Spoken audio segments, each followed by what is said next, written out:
Assalamualaikum warahmatullahi wabarakatuh.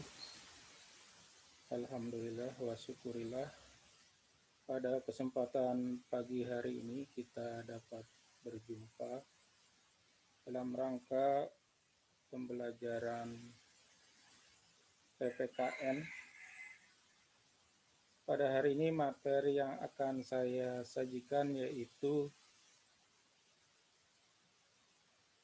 PPKN bab 5, kerjasama dalam berbagai bidang kehidupan.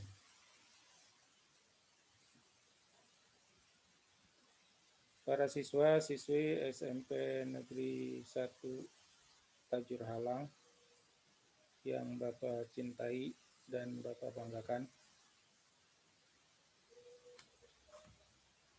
Manusia merupakan makhluk yang paling sempurna di muka bumi ini. Dibandingkan dengan ciptaan-ciptaan lain seperti hewan dan tumbuhan. Tentunya manusia diberi kelebihan yaitu akal pikiran. Sehingga dengan akal pikiran tersebut manusia dapat memenuhi kebutuhan hidupnya. Bukan hanya sekedar mempertahankan kehidupan.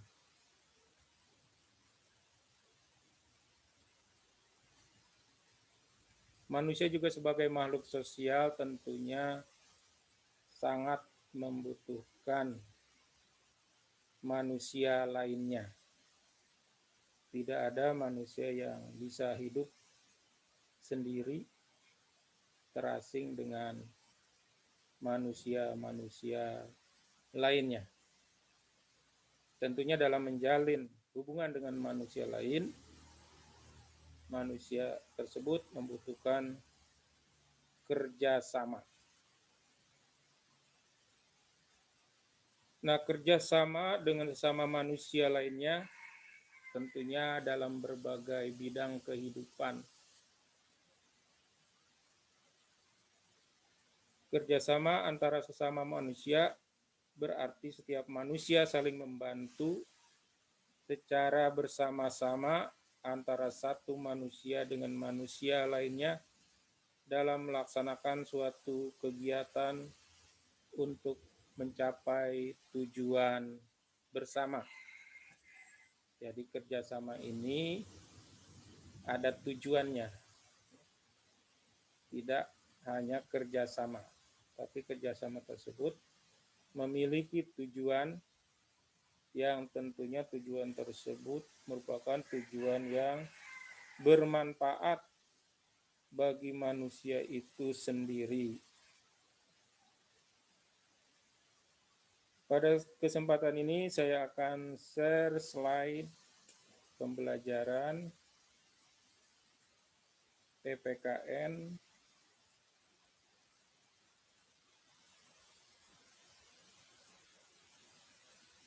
bab 5 ya.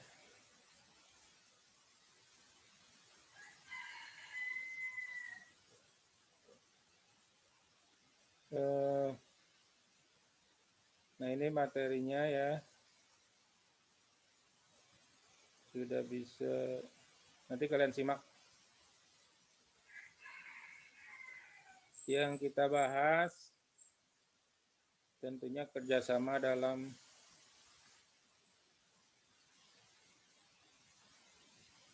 berbagai bidang kehidupan ya.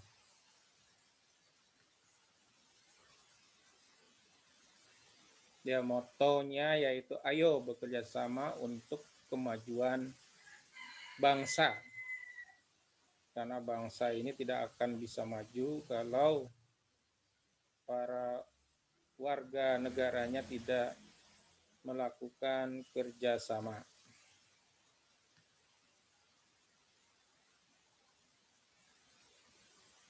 Persatuan dan kesatuan merupakan senjata yang paling ampuh bagi bangsa Indonesia, baik dalam rangka merebut ataupun mempertahankan kemerdekaan. Persatuan mengandung arti bersatunya macam-macam corak yang beraneka ragam menjadi satu kebulatan yang utuh dan serasi. Persatuan Indonesia berarti persatuan bangsa yang mendiami wilayah negara Indonesia. Nah, ini sangat penting sekali ya, persatuan dan kesatuan. Sangat terkait juga dengan materi kita, yaitu kerjasama untuk mencapai tujuan. Kalau zaman dahulu sebelum kemerdekaan, penting sekali persatuan dan kesatuan ini dalam rangka merebut kemerdekaan. Tujuannya untuk memperoleh kemerdekaan. Sehingga negara kita ini ada dan sudah diakui oleh seluruh dunia keberadaannya berkat perjuangan para pejuang zaman dahulu. Pada saat ini kita hanya melanjutkan perjuangan bangsa Indonesia, yaitu mengisi pembangunan.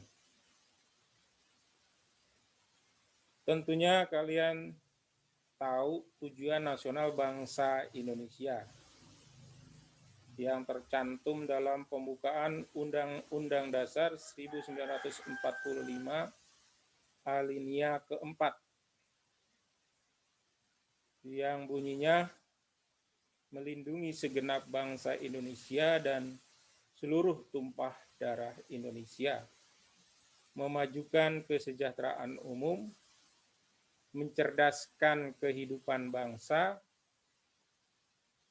ikut serta melaksanakan ketertiban dunia yang berdasarkan kemerdekaan, perdamaian abadi, dan keadilan sosial.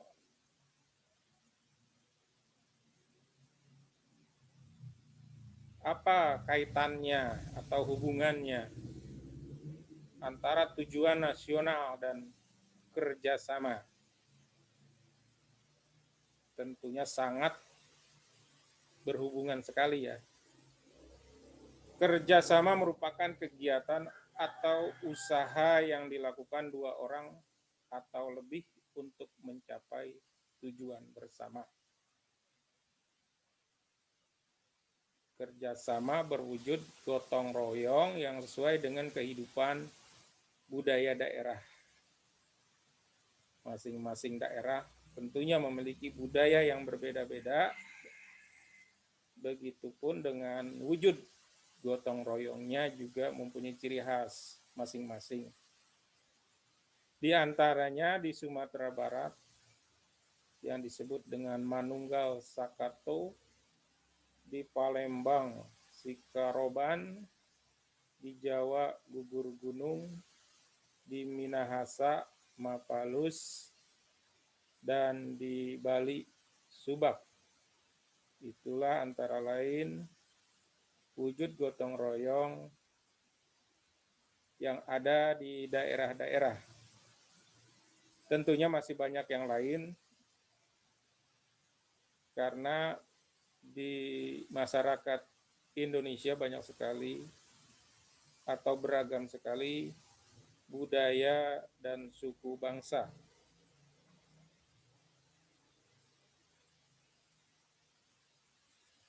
Kerjasama atau gotong royong, maksudnya gotong royong bekerja bersama-sama untuk mencapai suatu hasil yang didambakan atau diinginkan.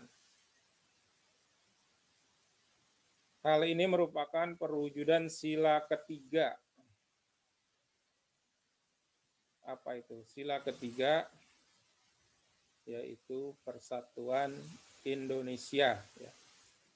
Kerjasama yang dilakukan sejumlah warga masyarakat untuk menyelesaikan tugas atau pekerjaan. Dalam gotong royong terdapat kerjasama dan kepentingan bersama.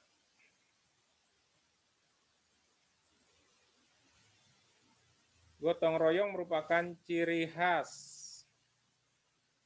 yang didorong manusia memerlukan bantuan orang lain dalam kehidupannya. Tidak ada manusia yang tidak membutuhkan orang lain atau bantuan orang lain dalam kehidupannya. Kemudian manusia dapat hidup secara wajar apabila bersama-sama dengan manusia lainnya. Bentuk kerjasamanya yaitu dalam bidang sosial politik, keamanan, pertahanan, kehidupan umat beragama. Nah ini, bidang-bidang ini yang menjadi wadah kerjasama antar warga negara yang ada di negara kita khususnya ya.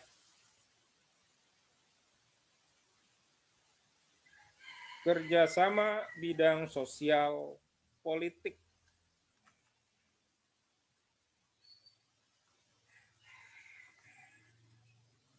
Tentunya kerjasama ini sangat penting sekali ya untuk dilaksanakan oleh warga negara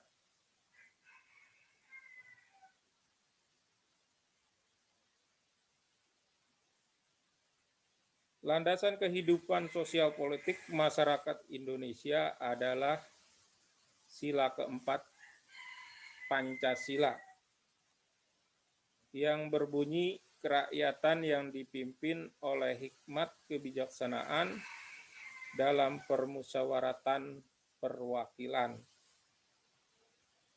Tentunya perilaku politik harus sesuai dengan Pancasila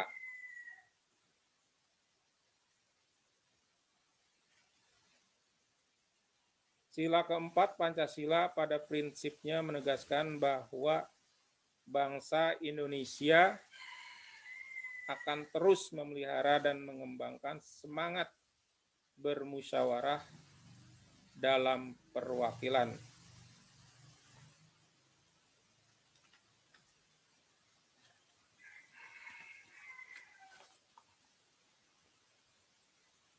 Guna untuk mengembangkan kehidupan demokrasi.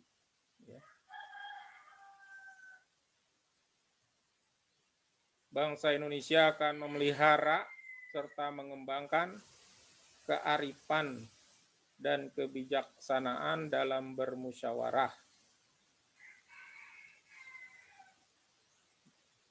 Permusyawaratan memancarkan kehendak untuk menghadirkan negara persatuan yang dapat mengatasi paham perseorangan dan golongan sebagai pantulan dari semangat kekeluargaan dan pluralitas bangsa Indonesia dengan mengakui adanya kesederajatan atau persamaan dalam perbedaan. Nah, inilah yang menjadi landasan untuk bangsa Indonesia dalam kerjasama di bidang sosial politik, yaitu sila keempat. Kemudian yang berikutnya,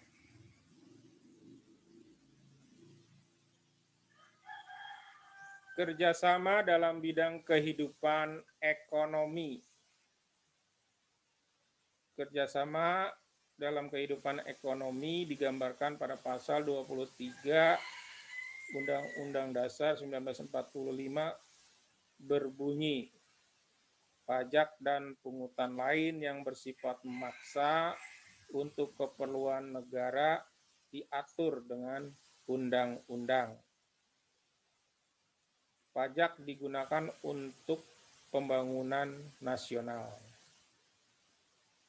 Tentunya dalam kehidupan masyarakat Indonesia tidak akan terlepas dari pajak ya.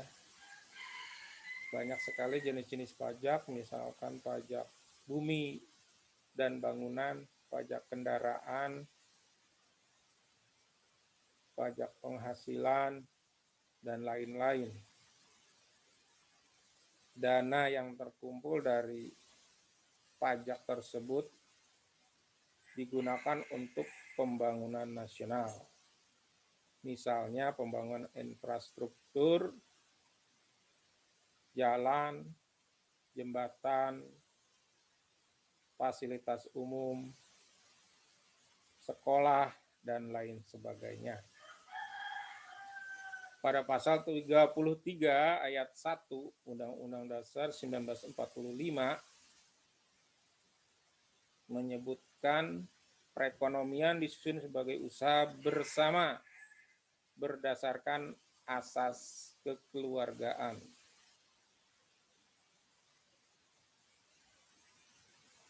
Jadi pada bidang ekonomi tentunya diharapkan adanya koperasi. Ya. Tentunya kalian sudah sering mendengar istilah koperasi. Ya.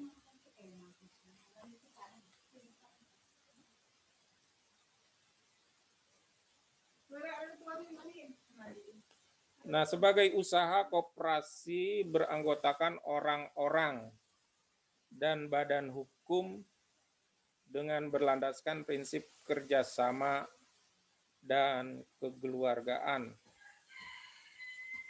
Gotong royong dan kekeluargaan merupakan salah satu asas koperasi.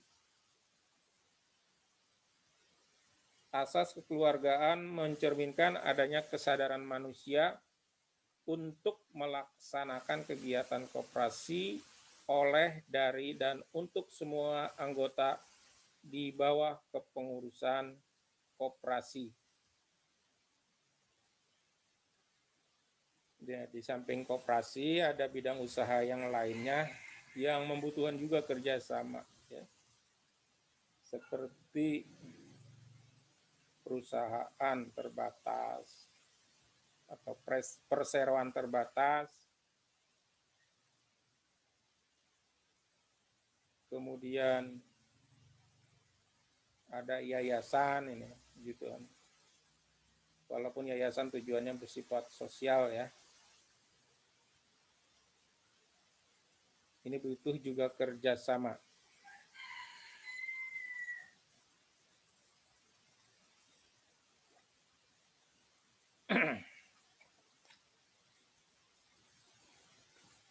Kemudian di samping kerjasama di bidang ekonomi, yang berikutnya ada kerjasama dalam bidang kehidupan pertahanan dan keamanan. Pasal 30 ayat 1 Undang-Undang Dasar Negara Republik Indonesia menyebutkan bahwa tiap-tiap warga negara berhak dan wajib ikut serta dalam usaha pertahanan dan keamanan negara. Selain itu, pada pasal 27 ayat 3 Undang-Undang Dasar Negara Republik Indonesia tahun 1945 juga menyebutkan bahwa setiap warga negara berhak dan wajib ikut serta dalam upaya pembelaan negara. Tentunya yang diharapkan yaitu bahwa setiap warga negara harus melakukan kerjasama untuk mewujudkan keamanan dan pertahanan negara. Kerjasama warga negara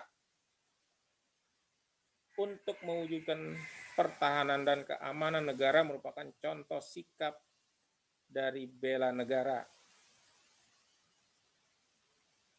Bela negara adalah sikap mental yang dimiliki seseorang atau sekelompok orang untuk ikut dalam usaha melindungi dan mempertahankan keberadaan bangsa dan negara.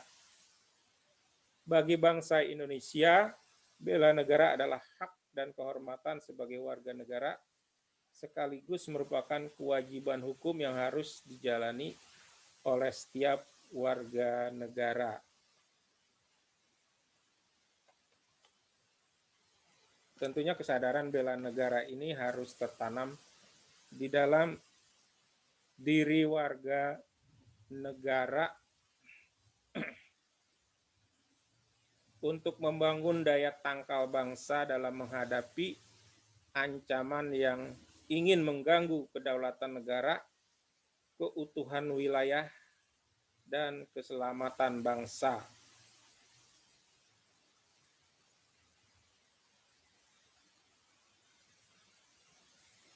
Kesadaran bela negara mengembangkan sikap nilai kenegaraan yang diperuntukkan pada pembangunan sistem pertahanan negara yang terdiri dari 5 nilai dasar bela negara. Nah, 5 nilai ini harus tertanam pada diri seluruh warga negara. Yang pertama adalah cinta tanah air. Tentunya kita sebagai warga negara harus mencintai negara kita sendiri dan bangga sebagai bangsa Indonesia. Jangan sampai ada generasi muda, generasi milenial yang tidak bangga dengan negaranya, gitu ya. Bahkan kadang-kadang menjelekkan bangsa sendiri. Walaupun mungkin bangsa negara kita masih banyak sekali kekurangan-kekurangannya, tapi tidak menyurutkan kita untuk mencintai negara dan bangsa kita sendiri. Yang kedua, kesadaran berbangsa dan bernegara. Ini yang harus juga dimiliki oleh warga negara. Kesadaran berbangsa dan bernegara. Kemudian keyakinan Pancasila sebagai falsafah dan ideologi negara. Ini yang ketiga ya, keyakinan Pancasila sebagai falsafah dan ideologi negara. Jadi Pancasila ini sudah final, tidak bisa ditawar-tawar lagi. Kalau ingin bangsa dan negara kita ini masih terus eksis keberadaannya di masa-masa yang akan datang. Walaupun ada pihak-pihak lain yang ingin mengganggu, merongrong keberadaannya, tapi sebagai warga negara yang cinta tanah air, kita harus mempertahankan ideologi Pancasila sebagai falsafah.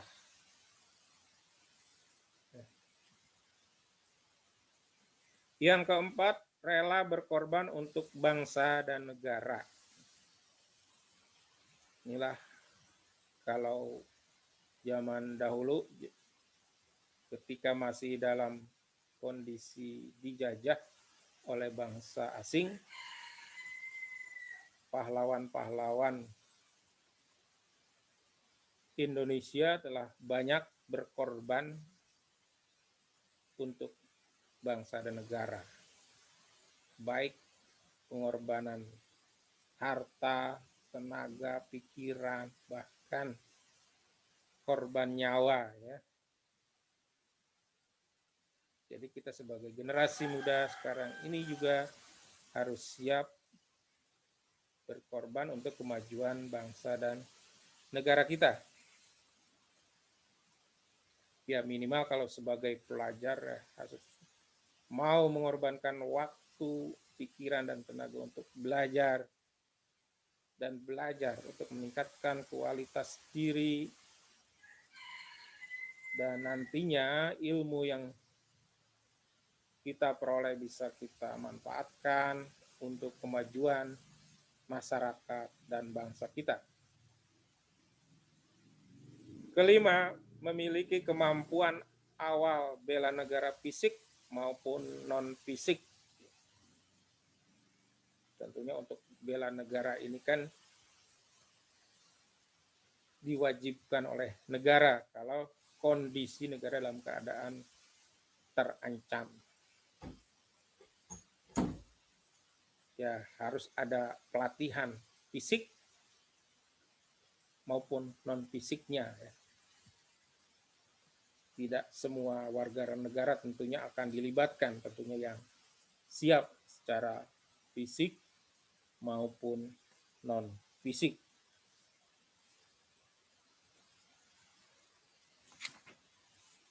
Kemudian yang keempat, kerjasama antar umat beragama.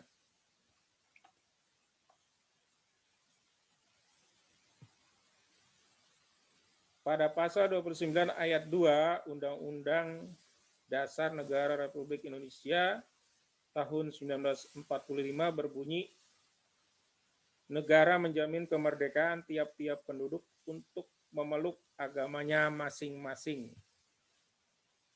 dan beribadat menurut agama dan kepercayaannya itu. Tentunya dengan adanya pasal 29 ayat 2,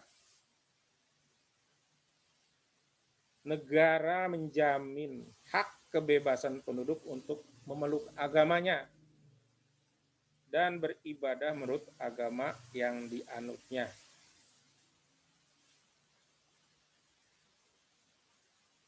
Kerjasama antar umat beragama dalam berbagai kehidupan dilakukan untuk mewujudkan kerukunan hidup. Nah, ini sangat penting juga sekali ya, antar umat beragama bekerja sama. Ya. Bahkan di dalam umat beragama itu sendiri juga harus ada kerjasama ya.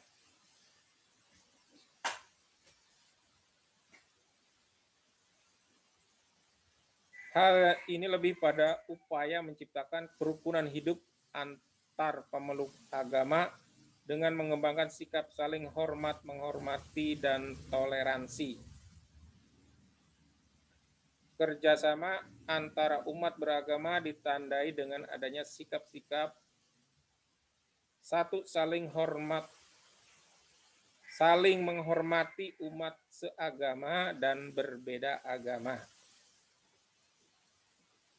Jadi di dalam umat seagama saja ada perbedaan ya. Itu juga saling menghormati, dan yang berbeda agama tentunya juga saling menghormati. Kedua, saling menghormati lembaga keagamaan yang seagama dan berbeda agama.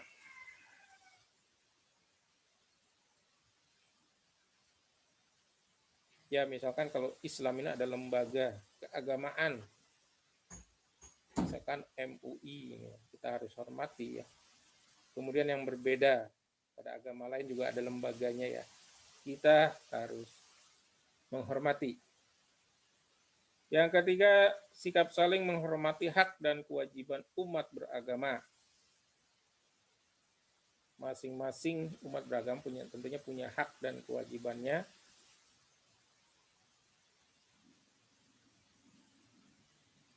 Dalam mengembangkan sikap kerjasama di berbagai bidang kehidupan masyarakat, setiap warga negara harus menghindari sikap tidak terpuji seperti sikap fanatik sempit, yaitu sifat yang merasa diri sendiri paling benar. Sikap individualis, yaitu sifat yang lebih mendahulukan kepentingan sendiri. Sikap eksklusivisme, yaitu sikap selalu memisahkan diri dari kehidupan sosial di masyarakat karena adanya jurang pemisah akibat perbedaan suku, bangsa, adat istiadat, agama, dan bahasa daerah. Sikap primordialisme, yaitu perasaan kesukuan yang berlebihan. Ini juga harus kita hindari ya. Ini primordialisme ini juga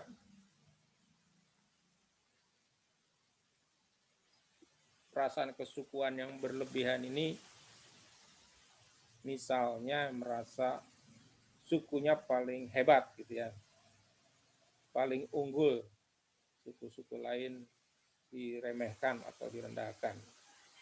Nah, ini jangan sampai terjadi seperti ini. Demikianlah materi bab 5 ya. Mudah-mudahan bisa dipahami. Mohon untuk dibaca. Kalau ada yang kurang jelas nanti bisa ditanyakan pada kolom komentar.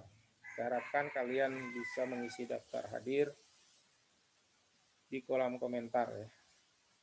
Sekian dari saya. Semoga para siswi semua,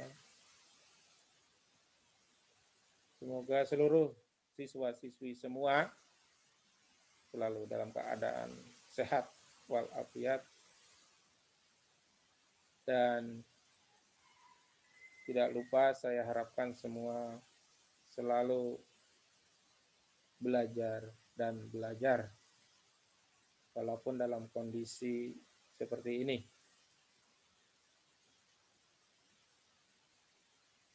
Mudah-mudahan untuk selanjutnya kita bisa bertemu masih dalam bab 5 lanjutannya. Sekian dari saya. Wassalamualaikum warahmatullahi wabarakatuh.